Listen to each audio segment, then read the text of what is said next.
Hello my dear students, how are you? I hope के सब अच्छे होंगे। तो बच्चों स्टार्ट करते हैं क्लास 6 कंप्यूटर का चैप्टर नंबर 1। हमारे चैप्टर का नाम है बच्चों कंप्यूटरों का विकास। ठीक है, एवोल्यूशन ऑफ कंप्यूटर। तो स्टार्ट करते हैं बच्चों। सबसे पहले है हमारा परिचय, इंट्रोडक्शन। आइए देखते हैं। कंप्यूटर शब्द लैटिन भाषा के शब्द कंप्यूटरे से बना है। किससे बना है बच्चों? कंप्यूटरे से बना है, जिसका अर्थ है गणना करना। अतः कंप्यूटर का शाब्दिक अर्थ है गणना करने वाला। दूसरे शब्दों में कंप्यूटर ऐसी मशीन है जो गणनाएं करती है, यानी कि गिनती करती है, अर्थात जोड़ना, घटाना, गुणा करना, भाग देना आदि करने में हमारी सहायता करती है। वैसे गणितीय क्रियाएं करना तो उसके द्वारा किए जाने वाले बहुत से कार्यों का एक छोटा सा भाग मात्र है। लेकिन प्रारंभ में कंप्यूटर की कल्पना और विकास एक ऐसे यंत्र के रूप में किया गया था जो तेज गति से गणनाएं कर सके। बाद में इसकी विलक्षण क्षमताओं और विशेषताओं को देखकर इसका उपयोग बहुत से कार्यों में किया जाने लगा। ठीक है, परंतु इसका नाम कंप्यूटर ही प्रचलित एवं रूढ़ हो गया, यानी कि ये कंप्यूटर के नाम से ही प्रचलित हो गया। एक आधुनिक कंप्यूटर चित्र में दिखाया गया है। हिंदी में कंप्यूटर के लिए कभी कभी संगणक शब्द का प्रयोग किया जाता है, परंतु हम इस पुस्तक में सभी जगह कंप्यूटर शब्द का ही प्रयोग करेंगे। ओके। अबेकस यांत्रिक और इलेक्ट्रॉनिक कैलकुलेटर भी गणनाएं करने में हमारी सहायता करते हैं, लेकिन कंप्यूटर इन सब से बहुत ऊपर है, जैसा कि आप आगे के अध्यायों में देखेंगे। मतलब जब हम आगे पढ़ेंगे तो इसके बारे में देखेंगे। अब चलते हैं बच्चों, देखते हैं कंप्यूटरों का इतिहास, हिस्ट्री ऑफ कंप्यूटर। ये देखिए बच्चों, ये पिक्चर में दिखाया गया है, ये आधुनिक कंप्यूटर है और हम कंप्यूटर के इतिहास के विषय में जानेंगे। हालांकि आधुनिक कंप्यूटर को अस्तित्व में आए हुए मुश्किल से 50 वर्ष ही हुए हैं, लेकिन उनके विकास का इतिहास बहुत पुराना है। कंप्यूटर का जो रूप हम आजकल देख रहे हैं वह हजारों वर्षों की वैज्ञानिक खोज और चिंतन का फल है। पुराने समय में मनुष्य अपने पशुओं की गणना अपने आसपास की वस्तुओं जैसे पत्थर, हड्डियों, उंगलियों आदि की सहायता से किया करता था। धीरे धीरे उसने गणनाएं जैसे जोड़ना, घटाना, गुणा करना आदि सीखा। गणनाओं की मात्रा और जटिलता बढ़ने पर गणना में सहायक यंत्रों की आवश्यकता अनुभव की जाने लगी। इसके परिणाम स्वरूप सबसे पहले गिनतारा यानी अबेकस अस्तित्व में आया और बाद में भी कई यंत्रों का निर्माण किया गया। आगे देखते हैं बच्चों, गिनतारा। गिनतारा क्या होता है? यह सबसे पहले और सबसे सरल यंत्र है जो सबसे पहले उपयोग में लाया गया, जिसका प्रयोग गणना करने में सहायता के लिए किया गया था। इसका इतिहास 5000 वर्ष से भी ज़्यादा पुराना है। ईसा पूर्व 35,000 से 3000 में चीन में इसका व्यापक उपयोग होने के प्रमाण प्राप्त हुए हैं। आश्चर्य की बात यह है कि गिनतारा आजकल भी अपने प्रारंभिक रूप से ही रूस, चीन, जापान, पूर्वी एशिया के देशों तथा भारत में भी कुछ स्कूलों में प्रयोग किया जाता है। ओके। गिनतारा लकड़ी का एक आयताकार ढांचा होता है, जो देखने में होता है बच्चों, लकड़ी का एक आयताकार ढांचा होता है जिसमें 8 या 10 क्षैतिज यानी कि हॉरिजेंटल छड़ें होती हैं। प्रत्येक छड़ में 6 दाने या मनके होते हैं, जिन्हें एक अन्य लंबवत छड़ द्वारा इस प्रकार विभाजित किया जाता है कि एक ओर 5 मनके तथा दूसरी ओर केवल 1 मनका हो। अकेला मनका संख्या 5 को व्यक्त करता है तथा दूसरी ओर का प्रत्येक मनका संख्या 1 को व्यक्त करता है। ठीक है, मनकों को छड़ों पर विभाजक छड़ की ओर अथवा उसे दूर खिसकाकर गणनाएं की जाती हैं। कहा जाता है कि गिनतारे का नियमित उपयोग करने वाले व्यक्ति आधुनिक इलेक्ट्रॉनिक डेस्क कैलकुलेटर से भी ज़्यादा शीघ्र गणनाएं कर लेते हैं। आगे देखते हैं बच्चों। आगे है हमारा नेपियर्स बोन। नेपियर्स बोन, ये देखिए बच्चों, ये पिक्चर दी हुई है, ये नेपियर्स बोन की पिक्चर है। स्कॉटलैंड के गणितज्ञ जॉन नेपियर ने सन 1617 में कुछ ऐसी आयताकार पट्टियों का निर्माण किया था जिनकी सहायता से गुणा करने की क्रिया अत्यंत शीघ्रतापूर्वक की जा सकती थी। मतलब जो गुणा की जाती थी वो अत्यंत शीघ्र की जा सकती थी। ये पट्टियों जानवरों की हड्डियों से बनी थी जो ये पट्टियाँ थी बच्चों, वो किससे बनी थी? वो जानवरों की हड्डियों से बनी थी, इसलिए इन्हें नेपियर्स बोन कहा गया। चित्र में ये पट्टियाँ दिखाई गई हैं। इस वाले चित्र में ये कुल 10 आयताकार पट्टियाँ होती हैं, जिन पर क्रमशः 0 से 9 तक के पहाड़े इस प्रकार लिखे होते हैं कि एक पट्टी के दाईं के अंक दूसरी पट्टी के इकाई के अंकों के पास आ जाते हैं। इन पट्टियों का विवरण नेपियर की मृत्यु के बाद ही संसार के सामने आया था। मतलब नेपियर ने इसको बनाया तो था, लेकिन उसके जो इसका विवरण था वो उसकी मृत्यु के बाद आया था बच्चों। ठीक है, ये देख रहे हैं आप, इसको 0 से लेकर 9 तक हैं ये जो संख्या है, और ये यहाँ से शुरू होकर यहीं पर ख़त्म हो जाती हैं। आगे है बच्चों स्लाइड रूल। जॉन नेपियर ने सन 1617 में गणनाओं की लघु गणक विधि का आविष्कार कर लिया था। इस विधि में दो संख्याओं का गुणनफल, भागफल, वर्गमूल आदि किसी चुनी हुई संख्या के घातकों को जोड़कर या घटाकर निकाला जाता है। आज भी बड़ी बड़ी गणनाओं में, यहाँ तक कि कंप्यूटर में भी इस विधि का प्रयोग किया जाता है। सन 1620 में जर्मनी के गणितज्ञ विलियम ऑर्टरेड ने स्लाइड रूल नामक एक ऐसी वस्तु का आविष्कार किया जो लघुगणक विधि के आधार पर सरलता से गणनाएं कर सकती थी। इसमें दो विशेष प्रकार की चिन्ह पट्टियां होती हैं, जिन्हें बराबर में रखकर आगे पीछे सरकाया जा सकता है बच्चों। ठीक है, ये स्लाइड रूल है बच्चों, पिक्चर में देख पा रहे हैं आप। इसमें दो पट्टियां हैं और इनको आगे पीछे खिसकाया जा सकता है। इन पर चिन्ह इस प्रकार पड़े होते हैं, किसी संख्या की शून्य वाले चिन्ह से वास्तविक दूरी एवं उस संख्या के किसी साझा आधार लघुगणक के समानुपाती होती है। आगे देखते हैं। स्लाइड रूल का उपयोग वैज्ञानिक गणनाओं में कई शताब्दियों तक किया जाता रहा। 20वीं शताब्दी के 8वें दशक में इलेक्ट्रॉनिक पॉकेट कैलकुलेटर के अस्तित्व में आ जाने के बाद ही इनका प्रयोग बंद हुआ है। ठीक है, आगे देखते हैं बच्चों पास्कल का गणना यंत्र। ये पिक्चर में देख रहे हैं आप, इसका नाम है बच्चों पास्कलीन। ठीक है, गणनाएं करने वाला यह पहला वास्तविक यंत्र महान फ्रांसीसी गणितज्ञ और दार्शनिक ब्लेस पास्कल ने सन 1642 में बनाया था। कब बनाया था बच्चों? 1642 में बनाया था। इसे पास्कल का कैलकुलेटर या पास्कल की एडिंग मशीन कहा जाता है। इस मशीन का प्रयोग संख्याओं को जोड़ने और घटाने में किया जाता है। जब पास्कल केवल 18 वर्ष का था, तब अपने टैक्स सुपरिटेंडेंट पिता की सहायता के लिए उसने यह यंत्र बनाया था। इस यंत्र में कई दांतेदार चक्र यानी कि पहिए और डायल होते थे। प्रत्येक चक्र के 10 भाग होते थे और वे आपस में इस प्रकार जुड़े होते थे कि जैसे कि कोई चक्र एक बार पूरा घूम जाता है तो उससे बाईं ओर का चक्र केवल एक भाग अर्थात 10 चक्र घूमता था। देख पा रहे हैं बच्चों ये पिक्चर में, जिससे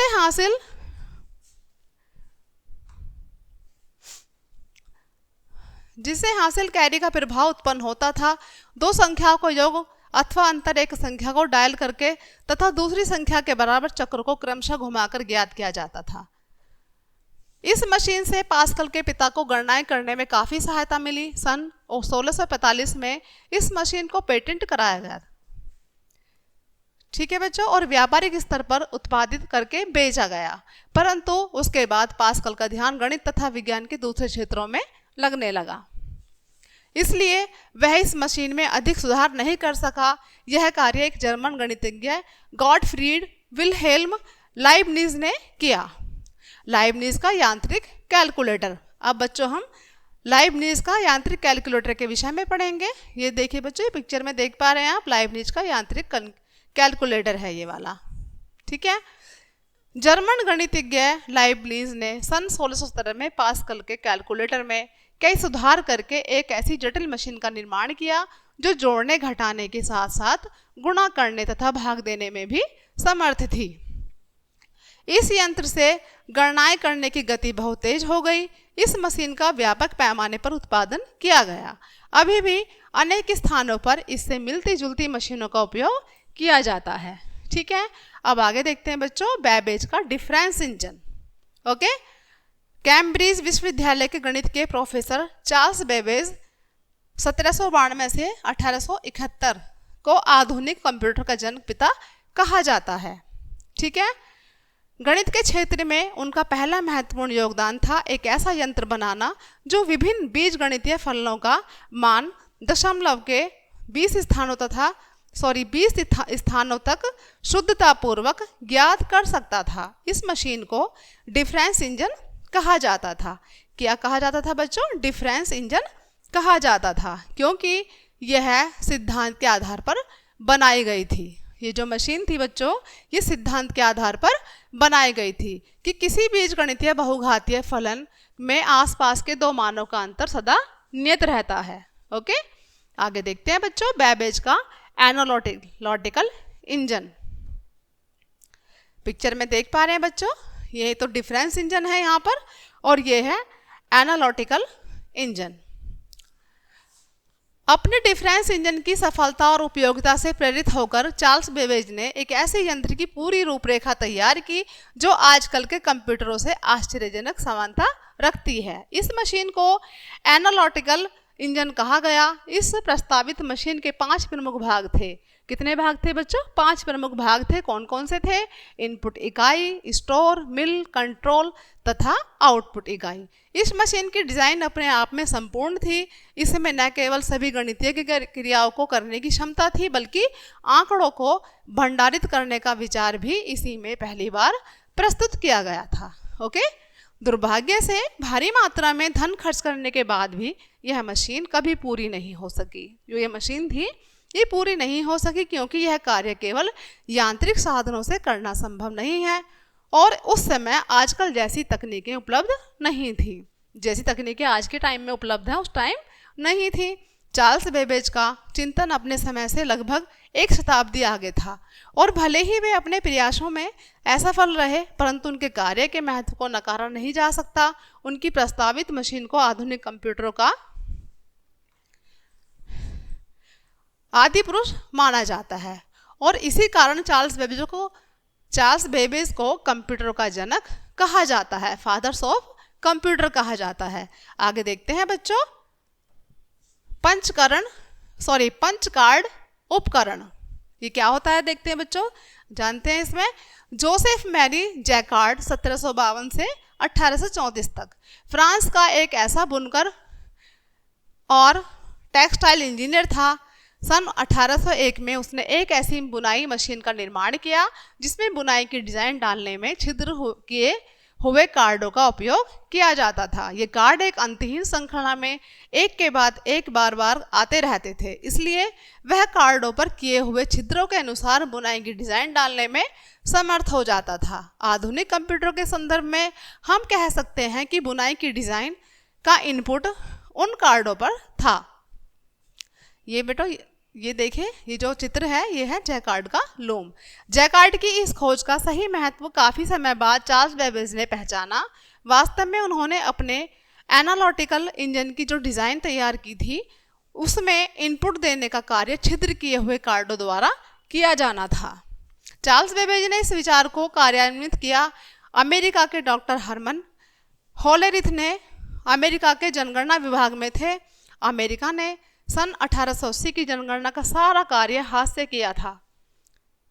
जो जनगणना का कार्य था बच्चों अमेरिका में सन 1880 में जो हुआ था वो सारा कार्य हाथ से किया गया था, जिसमें कई वर्ष लग गए थे। इसलिए जनगणना ब्यूरो ने सन 1890 की जनगणना के पूर्व एक प्रतियोगिता आयोजित की जिसमें जनगणना कार्य जल्दी समाप्त करने के लिए सुझाव और प्रस्ताव मांगे गए थे। इस प्रतियोगिता के विजेता डॉक्टर हॉलेरिथ थे, जिन्होंने डाटा को छिद्र किए हुए कार्डों पर रखने का विचार दिया था।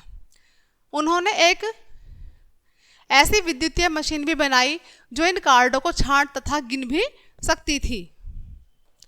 ऐसी मशीनों की सहायता से जनगणना का सारा कार्य केवल 2 वर्ष में पूरा हो गया, जबकि इसमें सामान्यतः 10 वर्ष लग जाते थे। इससे पहले इस कार्य में 10 वर्ष लग जाते थे। डॉक्टर हॉलेरिथ की इस सफलता से पूरी दुनिया में उनकी मशीनों को लोकप्रियता मिली। आगे चलकर डॉक्टर हॉलेरिथ ने अपनी टैबुलेटिंग कंपनी बनाई जिसने पंचिंग मशीनों का व्यापक पैमाने पर उत्पादन किया। यही कंपनी बाद में IBM कॉरपोरेशन लिमिटेड के नाम से प्रसिद्ध हुई, जो आज भी दुनिया में कंप्यूटर बनाने वाली सबसे बड़ी कंपनी है।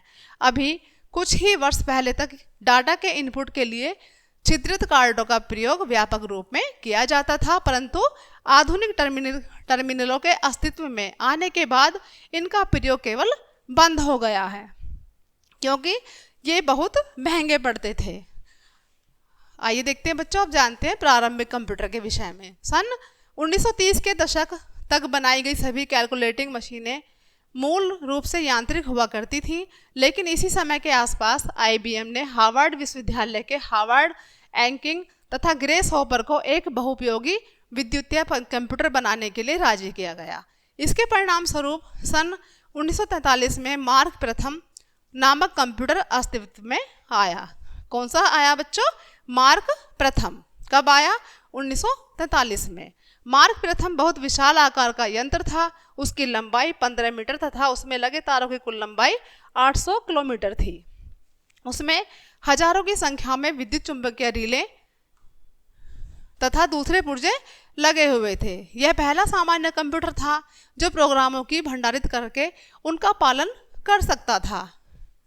यह 20 अंकों वाली दो संख्याओं को 5 सेकंड में गुणा कर सकता था।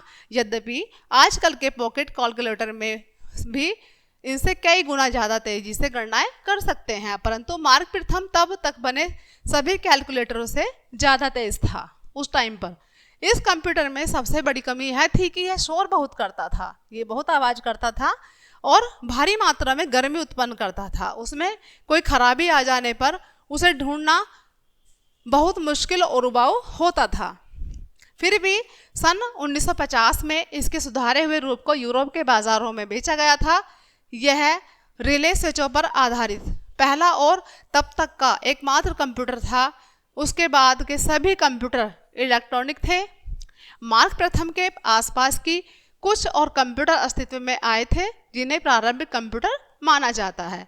वे हैं कौन कौन से बच्चों? अटन, सॉफ्टबेरी, एनिएक, एडसेक, एडवैक, लियो और यूनिवैक।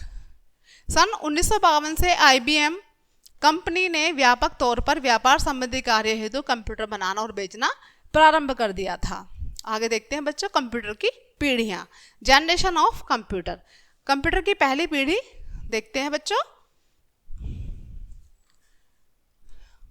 जनरेशन ऑफ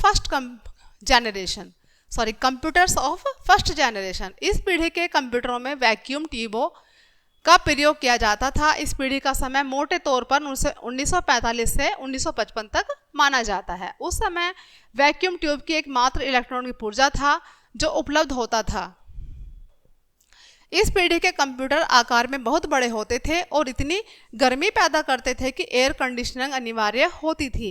ये गति में धीमे होते थे और इनका मूल्य भी तुलनात्मक दृष्टि से बहुत अधिक होता था। बहुत महंगे होते थे ये। इनमें कोई ऑपरेटिंग सिस्टम न होने के कारण आवश्यकता पड़ने पर विभिन्न उपकरणों को जोड़ने या हटाने तथा स्विच आदि दबाने का कार्य उपयोगकर्ता को स्वयं ही करना पड़ता था, जो बहुत ही असुविधाजनक होता था। इस पीढ़ी के कुछ कंप्यूटरों के नाम इस प्रकार हैं। कौन कौन से हैं बच्चों? देखते हैं। ENIAC, EDSAC, एडवैक, UNIVAC first, UNIVAC second और IBM 650, IBM 701, mark first, mark 2, mark 3, बरोज 2202। दूसरी पीढ़ी के कंप्यूटर ऑफ सेकंड जनरेशन। इस पीढ़ी के कंप्यूटर का समय सन 1955 से 1965 तक माना जाता है। ठीक है बच्चों, कब तक माना जाता है? 1955 से 1965 तक माना जाता है। दूसरी पीढ़ी के कंप्यूटरों में प्रयोग किए जाने वाला मुख्य अवयव ट्रांजिस्टर था, जिसकी खोज अमेरिका की बेल लैबोरेटरी ने की थी। यह वैक्यूम ट्यूब की तुलना में कई तरह से बेहतर था, क्योंकि यह कम बिजली खाता था, कम जगह घेरता था, गर्मी कम उत्पन्न करता था और तेज कार्य करता था। इस पीढ़ी के कंप्यूटरों में IBM 1401 प्रमुख है, जो बहुत लोकप्रिय था और बड़े पैमाने पर उत्पादित किया गया था। इस पीढ़ी के अन्य कंप्यूटर थे IBM 1602, IBM 7094, CDM 3600 और RCA 501, यूनिवैक 1107 आदि। इन कंप्यूटर का उपयोग मुख्यतः वैज्ञानिक कार्यों में किया जाता था, बाद में व्यापारिक कार्यों में भी किया जाने लगा। ठीक है बच्चों, मतलब शुरुआत में कंप्यूटर का जो उपयोग था वो मुख्यतः वैज्ञानिक कार्यों में किया जाता था और बाद में किस में होने लगा बच्चों? व्यापारिक कार्यों में भी इसका उपयोग होने लगा। अब देखते हैं बच्चों तीसरी पीढ़ी के computer, computer of third generation. इस पीढ़ी के कंप्यूटर का समय था बच्चों 1965 से 1975 तक माना जाता है इसका समय, जिसमें एक छोटे टुकड़े पर ही एक साथ सैकड़ों ट्रांजिस्टरों को लगा दिया जाता है और इनको एकीकृत परिपथ भी कहा जाता है। इस पीढ़ी के कंप्यूटर आकार में छोटे होने के साथ साथ सस्ते भी थे, जिसके कारण छोटी कंपनियों तथा सरकारी कार्यालयों में भी कंप्यूटर लगाना संभव हुआ। इस पीढ़ी के कंप्यूटर के मुख्य कंप्यूटर थे IBM 360 तथा 370 श्रृंखलाएं, ICL 1900 तथा 2900 श्रृंखलाएं, बरोज 5700, 6700 तथा 7700 श्रृंखलाएं, CDM 3000, 6000 तथा 7000 श्रृंखलाएं, यूनिवैक 9000 श्रृंखला, हनीवेल 200 तथा 6000 श्रृंखलाएं, PDP 11/45 आदि। अब देखते हैं बच्चों चौथी पीढ़ी के computer, computer of fourth generation. इस पीढ़ी के कंप्यूटरों का समय सन 1975 से लेकर 1990 तक माना जाता है। हालांकि आजकल भी इनका भरपूर उपयोग किया जा रहा है। इनमें केवल एक सिलिकॉन चिप पर कंप्यूटर के सभी एकीकृत परिपथों को लगाया जाता है, जिसे माइक्रो प्रोसेसर कहा जाता है। वास्तव में ये अति वृहद एकीकृत परिपथ या VLSI हैं, जिनमें एक माइक्रोचिप पर हजारों लाखों ट्रांजिस्टरों को जमा कर दिया जाता है। इन चिपों का उपयोग करने वाले कंप्यूटर को माइक्रो कंप्यूटर कहा जाता है। तीसरी और चौथी पीढ़ी के कंप्यूटर को में मुख्य अंतर यह है कि तीसरी पीढ़ी के कंप्यूटरों में एक एकीकृत परिपथ का प्रयोग किया जाता है, जबकि चौथी पीढ़ी के कंप्यूटरों में अति वृहद एकीकृत परिपथ का उपयोग किया जाता है। चौथी पीढ़ी के कंप्यूटरों में सभी परिपथ केवल एक चिप पर आ जाते हैं, एक ही चिप पर आ जाते हैं ये। इनके अलावा पर्सनल कंप्यूटरों की एक ऐसी श्रृंखला भी बनी गई है जो गति और क्षमता में बड़े बड़े कंप्यूटर से टक्कर लेते हैं। इन्हें पेंटियम कहा जाता है, क्योंकि ये इंटेल नामक कंपनी द्वारा बनाए गए हैं। माइक्रो प्रोसेसरों की पेंटियम नामक श्रृंखला पर आधारित है। वर्तमान में इनका प्रयोग और उत्पादन भारी संख्या में किया जा रहा है। माइक्रो कंप्यूटर बनाने वाली कंपनियों की एक बहुत बड़ी संख्या है जो विभिन्न श्रेणियों के पर्सनल कंप्यूटर जैसे PC XT, PC80, पेंटियम आदि बनाती है। ऐसी कुछ कंपनियों के नाम हैं IBM, HCL, Wipro, zenith, HP, Lenovo आदि। वर्तमान में प्रारंभिक श्रेणियों के PC का उपयोग प्राय समाप्त हो गया है और केवल पेंटियम श्रेणी के कंप्यूटर प्रचलन में हैं, जिनकी 4 श्रेणियां पेंटियम फर्स्ट से लेकर पेंटियम फोर्थ तक अस्तित्व में आ चुकी हैं। अब देखते हैं बच्चों पांचवी पीढ़ी के computer, computer of fifth generation. सन 1990 के बाद के समय से ऐसे कंप्यूटरों के निर्माण का प्रयास चल रहा है जिनमें कंप्यूटिंग की ऊंची क्षमताओं के साथ साथ तर्क करने, निर्णय लेने तथा सोचने की भी सामर्थ्य हो। इनको पांचवी पीढ़ी के कंप्यूटर कहा जा रहा है। हालांकि अभी तक ऐसे कंप्यूटर बनाने में सफलता नहीं मिली है, परंतु कुछ ऐसे कंप्यूटर अस्तित्व में आ गए हैं जिनमें चौथी पीढ़ी के कंप्यूटर की तुलना में अति उच्च क्षमताएं हैं। इन्हें सुपर कंप्यूटर कहा जाता है। ये एक साथ सैकड़ों कंप्यूटर के बराबर कार्य अकेले ही कर लेते हैं। भारत में भी परम और अनुराग नामक स्वदेशी सुपर कंप्यूटर बनाए गए हैं, जिनका विदेशों को भी निर्यात किया गया है। पांचवी पीढ़ी के कंप्यूटर कई आकारों और क्षमताओं में उपलब्ध हैं, जैसे डेस्कटॉप, लैपटॉप, पामटॉप आदि।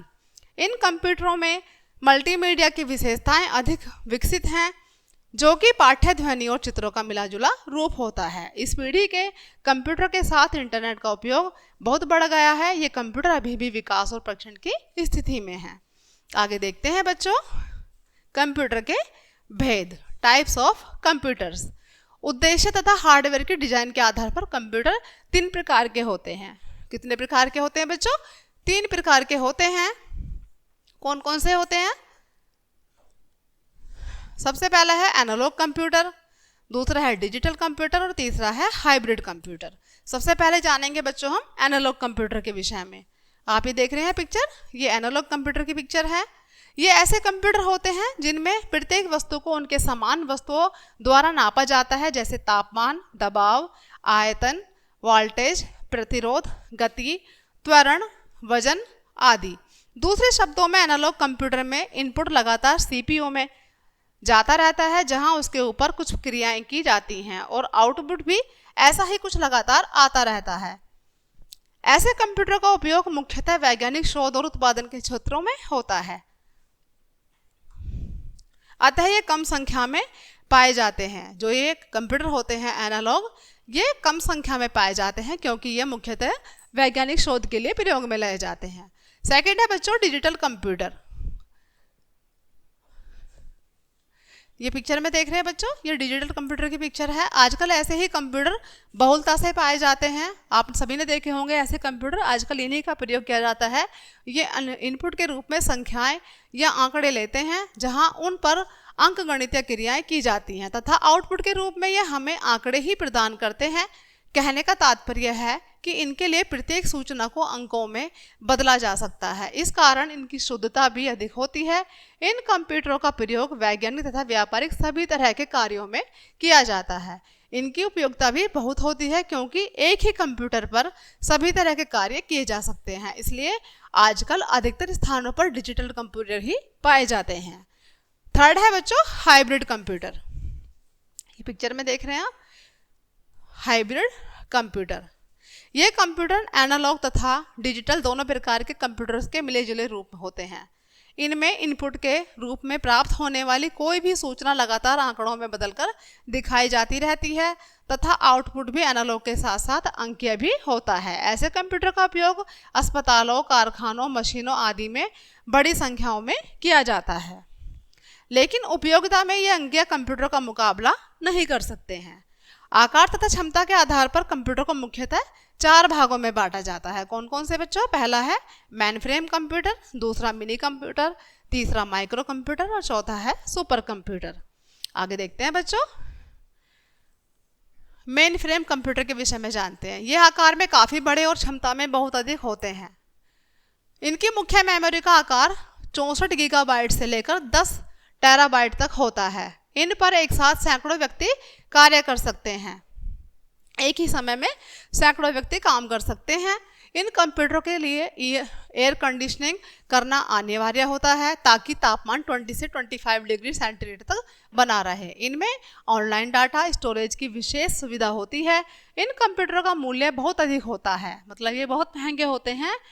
इन पर हर प्रकार का सॉफ्टवेयर चलाया जा सकता है। मेन फ्रेम कंप्यूटर का प्रयोग सरकारी कार्यालयों और बड़े व्यापारिक संस्थानों में होता है। आगे देखते हैं बच्चों, सेकंड है मिनी कंप्यूटर। ये आकार में माइक्रो कंप्यूटर से कुछ बड़े, क्षमता में बहुत अधिक होते हैं।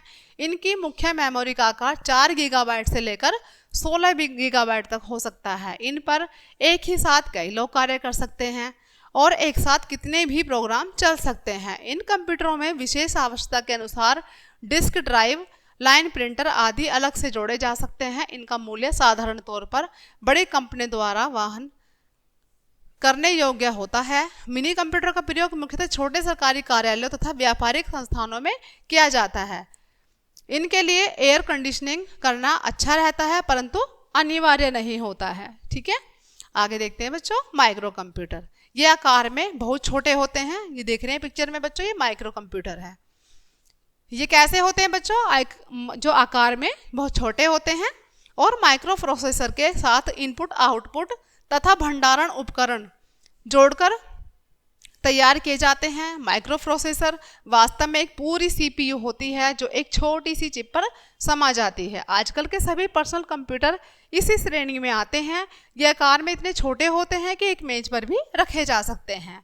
इन पर एक बार में एक ही व्यक्ति काम कर सकता है। इनकी कीमत बहुत ज़्यादा होती है, मतलब इनकी कीमत कुछ हजार रुपयों में होती है। इनकी मुख्य मेमोरी का आकार 2 गीगाबाइट से लेकर 4 गीगाबाइट तक हो सकता है। ये साधारण तापमान पर कार्य कर सकते हैं। ठीक है, आगे देखते हैं बच्चों सुपर कंप्यूटर। ये कंप्यूटर आकार में विराट और गति में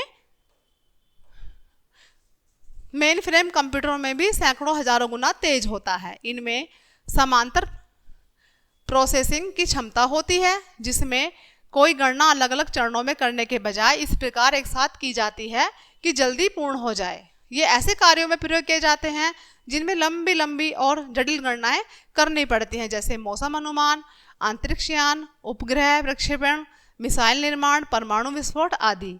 इनकी कीमत कई करोड़ रुपए में होती है। क्रे फर्स्ट, क्रे 2, IT-10 आदि कुछ सुपर कंप्यूटर के नाम हैं।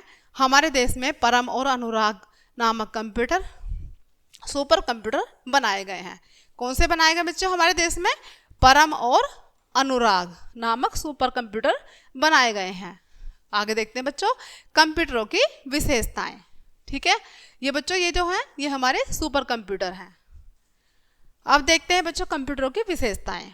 क्या विशेषताएं हैं कि कंप्यूटर के महत्व, लोकप्रियता के व्यापकता का रहस्य उसके कुछ विशेष गुणों में है जो अन्य प्रकार की मशीनों से अलग करते हैं।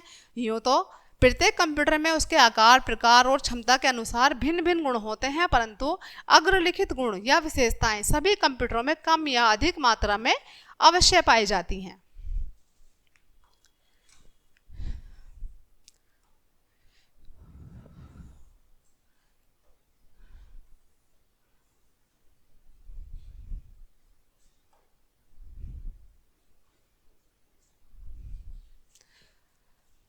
अब देखते हैं बच्चों गति, स्पीड। कंप्यूटर का सबसे पहला और सबसे बड़ा गुण गणना करने की उसकी तीव्र गति ही है।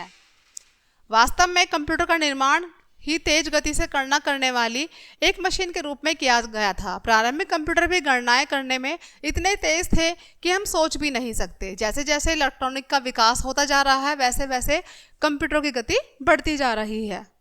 आजकल के नवीनतम कंप्यूटरों की गति हमारी कल्पना से बाहर की बात है। इसको समझने के लिए इतना जान लेना पर्याप्त होगा कि आजकल के औसत कंप्यूटर को 18 अंकों वाली दो संख्याओं में जोड़ने में केवल 300 से 400 नैनो सेकंड लगते हैं। दूसरे शब्दों में एक साधारण कंप्यूटर एक सेकंड में ऐसी 30 लाख गणनाएं करने में समर्थ है। अब तो इससे भी कहीं अधिक तीव्र गति से गणनाएं करने वाले कंप्यूटर बन गए हैं। ओके, आगे देखते हैं बच्चों भंडारण क्षमता, स्टोरेज कैपेसिटी। कोई भी कंप्यूटर उसको दी गई सूचनाओं पर बहुत तीव्र गति से कार्य करता है। उसके इस गुण का लाभ लेने के लिए यह आवश्यक है कि उसके पास सूचनाओं को स्टोर करने और आवश्यकता होने पर उन्हें उतनी ही तेजी से उपलब्ध कराने की भी क्षमता हो, नहीं तो उसकी तीव्र गति का कोई उपयोग नहीं हो सकेगा।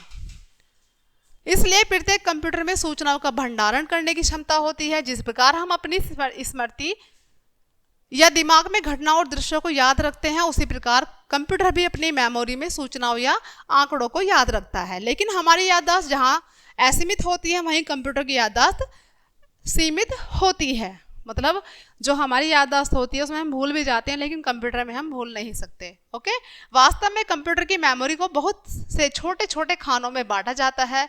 ऐसी प्रत्येक खाने को एक स्थान या बाइट कहते हैं। प्रत्येक बाइट एक छोटी संख्या को भंडारित कर सकती है। कंप्यूटरों में प्रत्येक प्रकार की सूचना को संख्याओं के रूप में रखा जाता है। नंबर 3 है बच्चों शुद्धता। कंप्यूटर की एक बड़ी विशेषता यह है कि इसके द्वारा किए जाने वाले कार्यों की शुद्धता की दर बहुत ऊंची होती है। दूसरे शब्दों में उसके कलपुर्जों की विश्वसनीयता इतनी अधिक है कि गलती होने की संभावना लगभग शून्य है, मतलब ना के बराबर है। यदि कोई मनुष्य एक ही काम कई बार करता है तो हर बार उस काम में शुद्धता की मात्रा अलग अलग होती है, परंतु कंप्यूटर की विशेषता यह है कि यदि वह कोई भी काम लाख बार भी करेगा तो लाखवीं बार भी उसका कार्य उतना ही शुद्ध होगा। ठीक है बच्चों, जितना कि पहली बार में किया गया था। कंप्यूटर के इस गुण का बहुत महत्व है, क्योंकि यदि उसकी तीव्र गति के साथ शुद्धता की ऊंची दर नहीं जुड़ी होगी तो उसकी तेज गति का महत्व शून्य हो जाएगा। कई बार कंप्यूटरों पर गलत कार्य करने के जो आरोप लगाए जाते हैं वे वास्तव में कंप्यूटर को दिए गए गलत डाटा या गलत आदेशों के कारण होते हैं। कोई कंप्यूटर अपनी ओर से कोई गलती नहीं करता, परंतु डाटा या प्रोग्राम में होने वाली गलतियों को ठीक भी नहीं कर सकता। वह केवल इसकी गारंटी देता है कि यदि आपका प्रोग्राम तथा डाटा सही है तो कार्य भी सही होगा, और यदि प्रोग्राम या डाटा गलत है तो कार्य भी गलत हो जाएगा। जैसा बोओगे वैसा काटोगे, यानी कि अगर हम गलत कार्य करेंगे तो गलत ही होगा का सिद्धांत यहाँ पूरी तरह लागू होता है। कौन सा? जैसा बोओगे वैसा काटोगे का सिद्धांत यहाँ पर पूरी तरह से लागू होता है।